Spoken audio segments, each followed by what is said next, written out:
सीमा, मैं जंगल निकल रहा हूँ, शाम तक लौट आऊंगा, घबराना मत, बिटिया का ख्याल रखना। गांव में अजीब बातें फैली हैं। कोई कहता है जंगल से चीखें आती हैं। मुझे डर लगता है, तुम देर मत करना। डर कर रहेंगे तो जिएंगे कैसे? हमारी बच्ची का भविष्य है सामने। मैं संभल कर जाऊंगा, तुम निश्चिंत रहो। गोपाल कुल्हाड़ी उठाकर निकल पड़ता है। जंगल में सूखी टहनियों को बटोरता है। सूरज ढलता है और अंधेरा छाने लगता है। हर बार कहते हैं जल्दी लौटूंगा, लेकिन डर तो फिर भी लगता है, कहीं कुछ अनहोनी न हो। रात और गहराने लगी। गोपाल अब तक घर नहीं लौटा। सीमा की चिंता बढ़ती गई। बिटिया को गोद में लेकर वो अकेली ही जंगल की ओर चल पड़ी। अरे कब अंधेरा हो गया पता ही नहीं चला। सीमा तो परेशान हो रही होगी। अब तो नाराजगी तय है। चलो गोपाल, जल्दी लौटो। जंगल अब और रहस्यमय लगने लगा था। पेड़ों की सरसराहट, सूनी हवा और घना सन्नाटा। गोपाल ने कदम तेज किए। तभी उसका पैर किसी चीज से टकराया और वह गिरते गिरते बचा। ये क्या था? कुछ दिख ही नहीं रहा। पैर किससे टकराया? वो झुककर देखता है। अंधेरे में धीरे धीरे आकृति साफ होती है। पास जाते ही उसकी सांस थम जाती है। वो जानवर नहीं, बल्कि जमीन पर पड़ी एक बेहोश औरत थी। चेहरा कहीं देखा हुआ। सीमा, ओ सीमा, मैंने तो मना किया था तुम्हें। क्यों आई जंगल में? ये क्या हाल है तुम्हारा? माथे से खून किसने किया ये? गोपाल की आंखों से आंसू बहने लगे, पर सीमा अब कोई जवाब नहीं दे रही थी। वो अब इस दुनिया में नहीं थी। हे भगवान, ये क्या कर दिया? अब मैं इस नन्ही जान को अकेले कैसे पालूंगा? कौन था वो जिसने मेरी दुनिया छीन ली? झाड़ियों में गोपाल को एक भारी सोने की शाही मुहर वाली अंगूठी मिली। वो समझ गया ये साधारण डाका नहीं। बच्ची को सीने से लगाकर वह राजमहल की ओर बढ़ गया। महाराज, मेरी पत्नी को किसी ने मार डाला है। मेरी बेटी अनाथ हो गई है। मैं न्याय मांगता हूँ, न्याय। शांत हो जाओ। पहले पूरी बात बताओ। क्या तुम्हें किसी पर शक है या कोई सबूत है तुम्हारे पास? जी महाराज, मेरी पत्नी को मारने वाला कोई और नहीं बल्कि आप ही हैं। अब बताइए महाराज, मेरा न्याय कौन करेगा? जब खुद राजा ही गुनहगार हो तो प्रजा कहां जाए? क्या बकवास कर रहा है तू? तेरी पत्नी को मैं भला क्यों मारूं? उसमें मुझे क्या फायदा मिलेगा? जरा होश में रह, वरना तेरा ठिकाना मैं अभी वहीं कर दूंगा जहां से वापस कोई नहीं आता। महाराज, मैं कोई इल्जाम नहीं लगा रहा। ये देखिए, ये अंगूठी मेरी पत्नी के शव के पास मिली। शाही मुहर वाली है। जरूर कोई दरबारी या राजघराने का आदमी इसमें शामिल है। अंगूठी? कौन सी अंगूठी? अभी इसी वक्त देख लेता हूँ, सारा सच सामने आ जाएगा। मंत्री अंगूठी देखते ही सन्न रह जाता है। फिर गहरी सांस लेकर कहता है, क्या तुम्हारा होश ठिकाने नहीं रहा? ये अंगूठी तो खुद महाराज की है। क्या तुम ये कहना चाहते हो कि महाराज ने हत्या की है? हाँ, मैं यही कह रहा हूँ। अंगूठी उनकी है और आज उनके हाथ में नहीं है। यही तो सबूत है। मुझे न्याय चाहिए। राजा ने चुपचाप अपने हाथ की ओर देखा, जहां अंगूठी नहीं थी, और तुरंत हाथ छिपा लिया। एक इशारा किया, सैनिक दौड़े। गोपाल से उसकी बच्ची छीन ली गई और उसे कैद में डाल दिया गया। यह व्यक्ति अपनी पत्नी की मौत से पागल हो गया है, शोक में बहक गया है, राजा पर झूठा आरोप लगा रहा है। अब मामला खत्म। लेकिन मंत्री जी, एक गरीब की झोली में राजमुद्रा वाली अंगूठी कैसे पहुंची? क्या महाराज कल रात्रि कहीं बाहर गए थे? नहीं साधु जी, वास्तव में कुछ दिन पहले अंगूठी खो गई थी। शायद इसे किसी ने चुरा लिया और अब हमें बदनाम करने की साजिश हो रही है। तो फिर वो अंगूठी मुझे दिखाई जाए। मैं उसे ध्यान से देखना चाहता हूँ। अगर निर्दोष पर आरोप लगा है तो सत्य सामने आना चाहिए। साधु ने मंत्री से अंगूठी अपने हाथ में ले ली और उसकी गहन जांच शुरू कर दी। महाराज, ये तो वही अंगूठी है जो मैंने आपको दी थी, आपको रात्रि जादू से बचाने के लिए। फिर ये आपसे गिरी कैसे? क्षमा प्रार्थी हूँ गुरुवर, मुझसे चूक हो गई। अब ये अंगूठी सदा मेरे पास रहेगी। राजा जी, ये व्यक्ति पथभ्रष्ट हो चुका है, लेकिन उसकी नवजात बच्ची का क्या दोष? मां मर चुकी है, पिता कारागार में है, उसका भविष्य कौन संभालेगा? राजा ने अवसर देखते ही उस बच्ची को अपनी गोद में उठा लिया और सबके सामने घोषणा की। उसका नाम रखा गया राजकुमारी सुरंजना। दिन, महीने और साल यूं ही बीतते गए और देखते ही देखते पूरे 20 वर्ष निकल गए। समय के साथ राजा ने उसे अपनी सगी पुत्री की तरह अपनाया और पिता जैसा स्नेह देते रहे। दासी, सुरंजना कहाँ है? उसकी तबीयत ठीक है ना? मुझे अभी उससे मिलना है। महाराज, राजकुमारी पूरी तरह स्वस्थ हैं। वो भी आपको याद कर रही थीं। आप उनसे मिल सकते हैं। राजा वीरेंद्र जब राजकुमारी सुरंजना के कक्ष में पहुंचे तो उन्होंने उसे चुपचाप भयभीत बैठे देखा। उन्होंने तुरंत समझ लिया, उनकी बेटी किसी डर से जूझ रही है। बेटी, राज्य के श्रेष्ठ वैद्य भी ये नहीं जान पा रहे कि तुम्हें कौन सी व्याधि है। तुम मुझे बताओगी नहीं कि तुम्हारे स्वप्नों में क्या आता है? पिताजी, मेरे सपने बहुत डरावने होते हैं। कभी मैं घने जंगल में खुद को अकेला पाती हूँ, तो कभी पत्थरों से बने अंधे कारागार में। बेटी, ये सब शायद किसी पूर्व जन्म की स्मृतियां हैं, जो अब स्वप्न बनकर लौट रही हैं। डरने की जरूरत नहीं, तुम शीघ्र स्वस्थ हो जाओगी। क्या मैं एक बार हमारे राज्य का बंदी गृह देख सकती हूँ? शायद असली कारावास देखने से मेरे भ्रम टूट जाएं। नहीं बेटी, कारागार कोई ऐसी जगह नहीं जहां राजकुमारियां जाएं। वहां भयंकर अपराधी बंद हैं। अगर तुम्हें कुछ हो गया तो मैं... लेकिन सुरंजना की जिद के आगे राजा को अंततः झुकना पड़ा। उन्होंने आदेश दिया कि वह कुछ दासियों के साथ राज्य कारावास जाए। दासी, ये सभी फल और मिठाइयाँ कैदियों में बांट दो। हर किसी तक कुछ न कुछ जरूर पहुँचे। जैसे ही सुरंजना कारावास के भीतर आगे बढ़ी, उसकी नजर एक बूढ़े और कमजोर कैदी पर पड़ी। वह जमीन पर बैठा बड़बड़ा रहा था, मानो उसके होश हवास ठीक न हो। राजा हत्यारा है, उसने सब छीन लिया। मेरी पत्नी को मारा, मेरी बेटी को मुझसे छीन लिया, मेरा सब कुछ ले गया। हत्यारा है वो। ये कौन है और मेरे पिता को हत्यारा क्यों कह रहा है? इसका अपराध क्या है? बताओ मुझे। क्षमा करें राजकुमारी, हमें आदेश मिला है कि यदि आप कोई प्रश्न करें तो उसका उत्तर न दिया जाए। यह रानी मां का स्पष्ट आदेश है। सुरंजना के मन में सवाल उठे। उस बूढ़े कैदी से मिलने से उसे क्यों रोका गया? जवाब पाने की चाह में वह चुपके से रानी मेघना के कक्ष पहुंची, पर्दे के पीछे छुपी और ऐसी बातें सुनी जो उसकी रूह तक हिला गईं।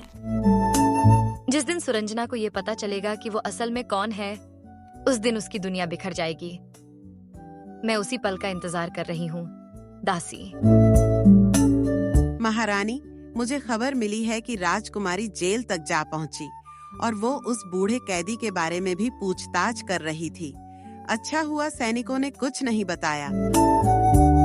अब तक का खेल हमारे मुताबिक चल रहा है। सच कहने का समय अभी नहीं आया। जो मैं चाहती हूँ वो वक्त आने पर खुद ही सामने आएगा।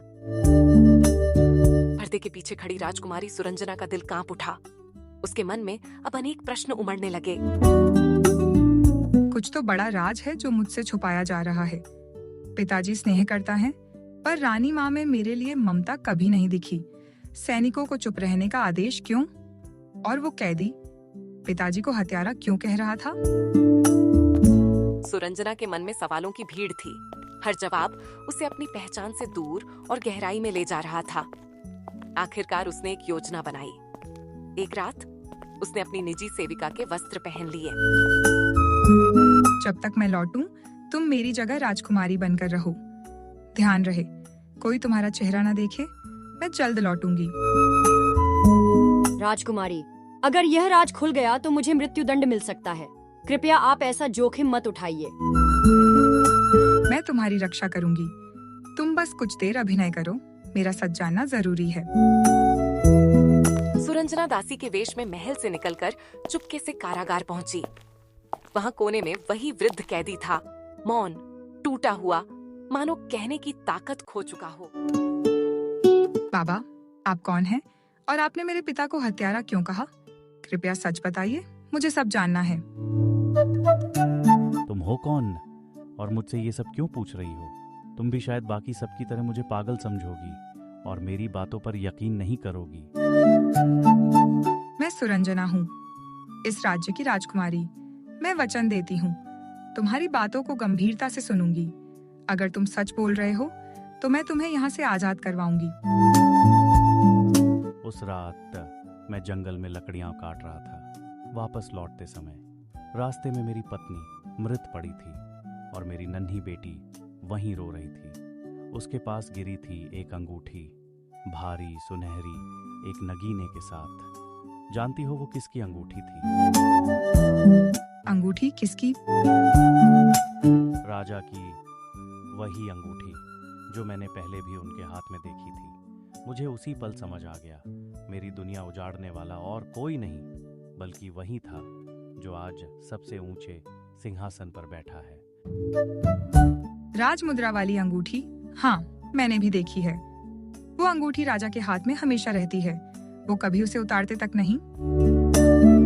मैं उसी अंगूठी और अपनी बच्ची को लेकर दरबार पहुंचा था न्याय मांगने, पर उन्होंने अंगूठी छीन ली और मेरी बच्ची को भी। बस एक झूठी कहानी बना दी मेरे खिलाफ। नहीं, ये असंभव है। राजा, मेरे पिता ऐसा कैसे कर सकते हैं? आप जरूर झूठ बोल रहे हैं, मैं नहीं मान सकती।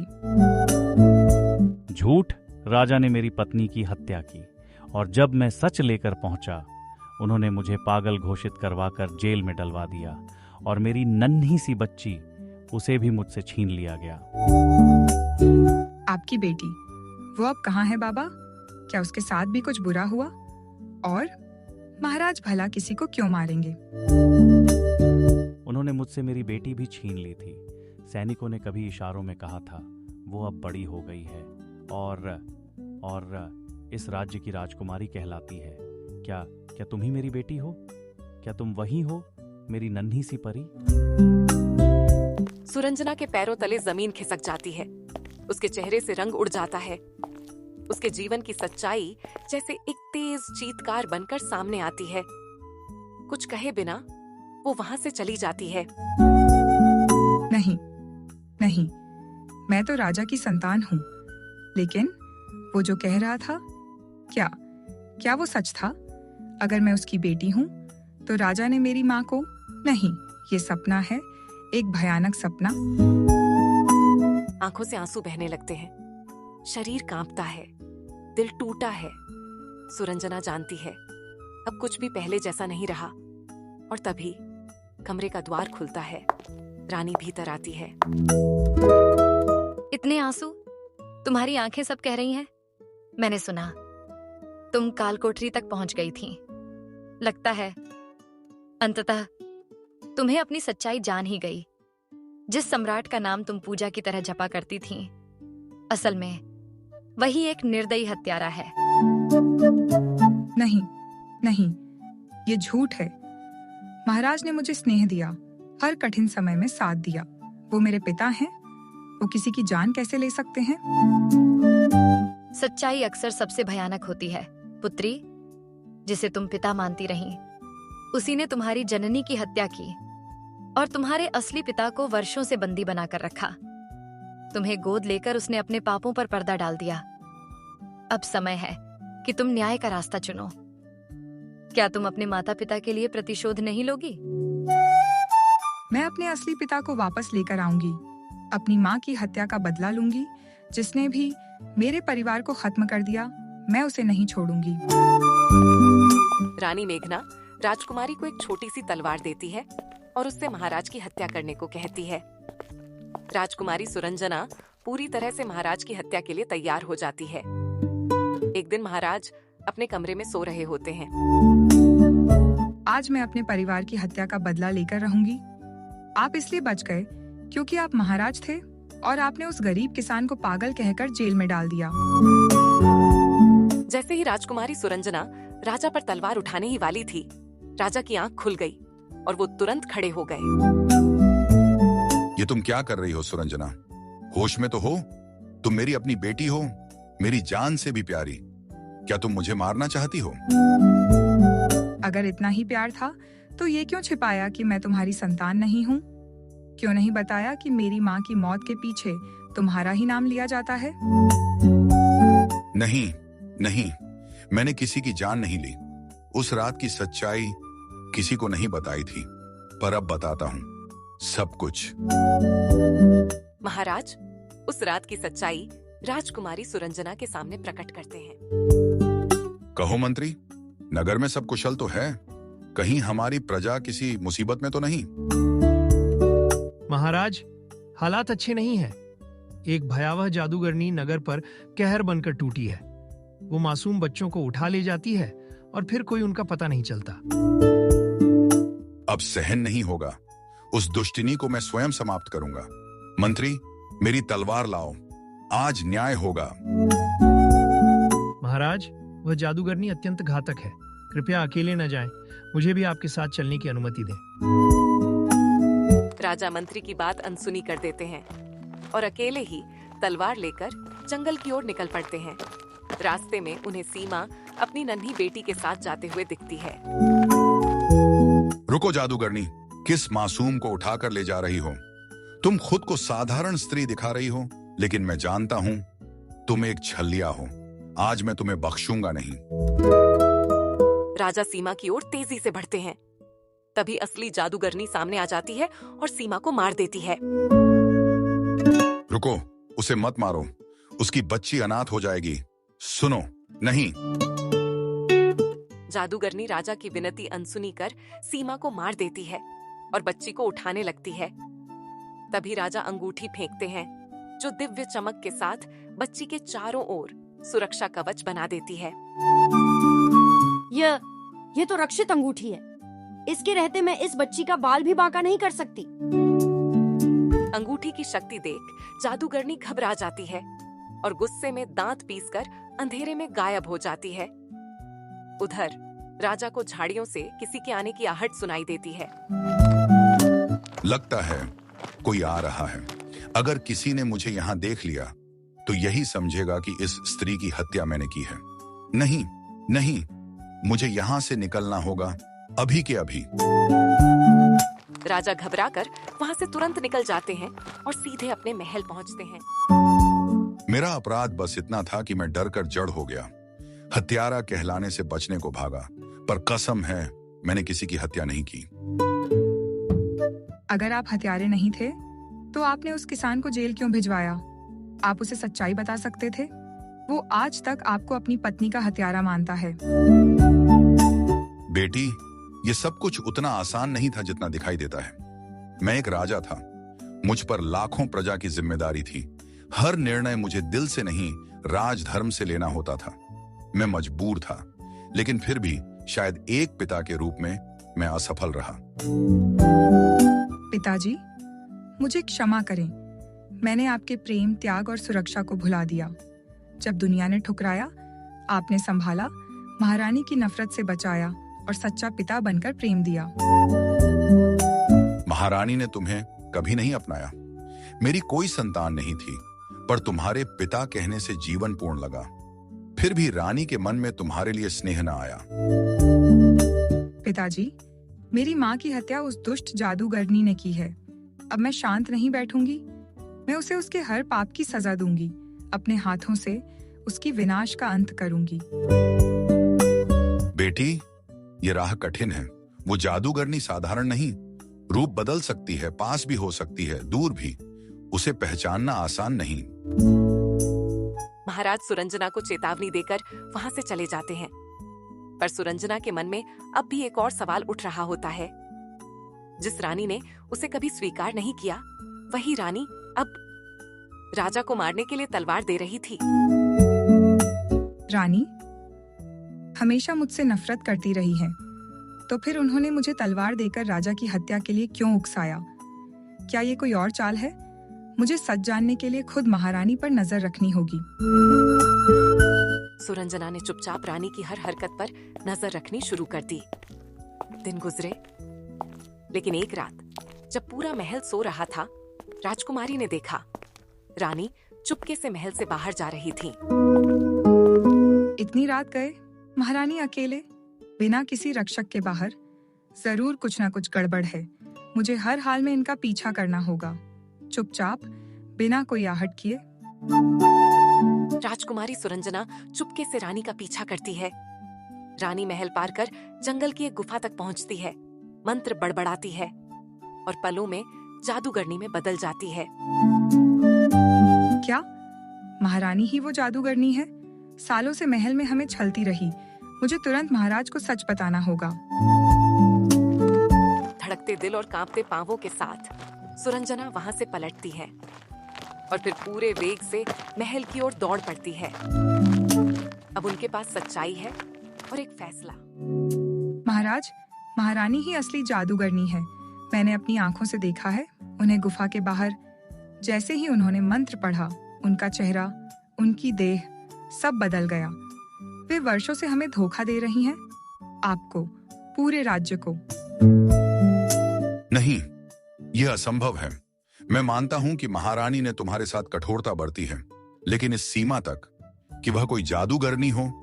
वो मेरी पत्नी है सुरंजना, वर्षों से साथ है। ऐसा कैसे हो सकता है? महाराज, मैं आपकी बेटी हूँ। झूठ बोलकर रिश्ता कलंकित नहीं करूंगी। यकीन नहीं तो साथ चलिए, देखिए, निर्णय आपका। ठीक है, अगर तुम सच हो तो सत्य खुद सामने आएगा। पर अगर यह भ्रम या झूठा संदेह हुआ तो महारानी पर लांछन का अपराध मैं कभी क्षमा नहीं करूंगा। रात का सन्नाटा चांदनी पत्तों पर झिलमिला रही है। राजा राजकुमारी पेड़ के पीछे छिपते हैं। महारानी आती है, मंत्र पढ़ती है और भयावह जादूगरनी में बदल जाती है। देखा महाराज, सच यही है। महल की महारानी नहीं, एक दुष्ट जादूगरनी हमारे साथ वर्षों से रह रही थी। अगर इसे रोका नहीं गया तो यह समूचे राज्य को विनाश में डुबो देगी। महाराज स्तब्ध रह गए। तभी उन्होंने गुफा में चट्टान से बंधी एक और स्त्री देखी, ठीक महारानी जैसी, पर थकी, बिखरे बालों और कांपती आवाज वाली। कृपा करो, मुझे मुक्त करो। वर्षों से इस दुष्टनी ने कैद किया है। मेरा अपराध बस इतना कि मैंने अपने पति और राज्य से प्रेम किया, फिर इसने सब क्यों छीना? एक दिन, हाँ, एक दिन मैं उस सिंहासन पर बैठूंगी जिस पर आज राजा बैठा है। राजमहल, राजमुकुट और ये पूरी सत्ता, सब कुछ मेरा होगा। कोई नहीं रोक सकता मुझे, कोई नहीं। राजा स्तब्ध रह जाता है। सुरंजना की आंखों में क्रोध और अविश्वास भर जाता है। अब सच सामने है। महल की महारानी असल में निर्दयी जादूगरनी है, जिसने असली महारानी को कैद कर गद्दी हथियाने की योजना बनाई है। यह तो विश्वासघात है। हमें किसी भी कीमत पर असली रानी को बचाना होगा और इस जादूगरनी के छल का अंत करना होगा। पहले इसने राजू के परिवार को खत्म किया, फिर माँ को कैद किया। अब गद्दी के लिए आपकी हत्या की योजना है महाराज। इसे हर हाल में अभी खत्म करना होगा। राजा और राजकुमारी सत्य जानकर साधु महात्मा की शरण में जाते हैं। राजन, वह जादूगरनी कोई साधारण स्त्री नहीं। वो मनचाहा रूप ले सकती है। उसे हराना आसान नहीं होगा। साधु एक गुप्त योजना बताते हैं, जादूगरनी को हराने की एकमात्र राह। राजा और सुरंजना उसकी बात मानते हैं और लौटते हैं महल। अरे महारानी, कहाँ जा रही हैं आप? एक जरूरी बात करनी थी। यहीं बैठिए। मैं जानता हूं आप सुरंजना को पसंद नहीं करती, पर एक माता पिता होने के नाते हमें उसके भविष्य के बारे में सोचना ही होगा। महाराज, ये लड़की मेरी जिम्मेदारी नहीं, आप ही लाई थी, आप ही संभालिए। मुझे जरूरी काम है, मैं चलती हूँ। राजा बातों में उलझाकर रानी को महल में रोके रखते हैं। उधर सुरंजना छुपते छुपाते उस गुफा तक पहुंचती है जहां असली महारानी कैद है। कौन हो तुम? यहाँ कैसे आई? भागो, जादूगरनी कभी भी आ सकती है। तुम्हारी जान खतरे में है। महारानी, डरिए मत, मैं आपको बचाने आई हूँ। अब आप कैद में नहीं रहेंगी। मैं महल से आई हूँ, आपकी अपनी हूँ। क्या तुम सच में मुझे बचाने आई हो? वो दुष्ट वर्षों से मुझे यहाँ कैद किए हुए है और खुद रानी बनकर महल में रह रही है। महाराज, वो ठीक तो है? उसने उन्हें कोई नुकसान तो नहीं पहुंचाया? महारानी, घबराइए नहीं, महाराज सुरक्षित हैं। मैं आपकी रस्सियां खोलती हूँ, अब आप आजाद होंगी। रुको, रस्सियां खोलने से पहले तुम्हें उसकी शक्ति को कमजोर करना होगा। इस गुफा के भीतर एक रहस्यमयी दिया जल रहा है, वो कभी नहीं बुझता। अगर तुम उसे बुझा दो तो उसकी सारी ताकत कमजोर पड़ जाएगी। रानी की बात मानकर सुरंजना गुफा में उतरती है। अंधेरे में कुछ नहीं दिखता, पर जैसे ही आगे बढ़ती है एक रहस्यमयी दिया झिलमिलाता नजर आता है। यही है वो दिया, इसे बुझाकर ही जादूगरनी की शक्ति तोड़ी जा सकती है। जैसे ही सुरंजना दिया बुझाती है, जादूगरनी गुफा के द्वार पर प्रकट हो जाती है। कौन है जिसने मेरी शक्ति को ललकारा? अब कोई नहीं बचेगा, कोई नहीं। तेरा अंत आ गया जादूगरनी, आज तेरा पर्दाफाश होगा और तू मिट जाएगी। सुरंजना तेजी से बाहर निकलती है और सामने जादूगरनी खड़ी है। यही वक्त है, इसकी शक्ति कमजोर हो चुकी है, अब वार करना होगा। सुरंजना तलवार उठाती है और एक ही झटके में जादूगरनी पर हमला कर देती है। कुछ ही पलों में जादूगरनी ढेर हो जाती है, उसका अंत हो चुका है। उसी क्षण राजा, साधु, महात्मा और मंत्री वहां पहुंचते हैं। मुझे अपनी वीर बेटी पर हमेशा भरोसा था। तू विजयी होगी, ये मैं जानता था। यह आपकी दी हुई शिक्षा और आशीर्वाद का फल है पिताजी, वरना ये युद्ध और हमारा बदला अधूरा ही रह जाता। क्या ये हमारी बेटी है? लेकिन कैसे महाराज? हाँ महारानी, ये हमारी बेटी है। चलिए महल में जाकर आपको सब बताता हूँ। असली रानी मुक्त होती है, सब महल लौटते हैं, गोपाल रिहा होता है। राजकुमारी सुरंजना राज्य संभालती है, न्यायप्रिय व वीर शासिका बनकर। कहानी अच्छी लगे तो लाइक, शेयर, सब्सक्राइब करें। जल्द मिलेंगे नई कहानी के साथ।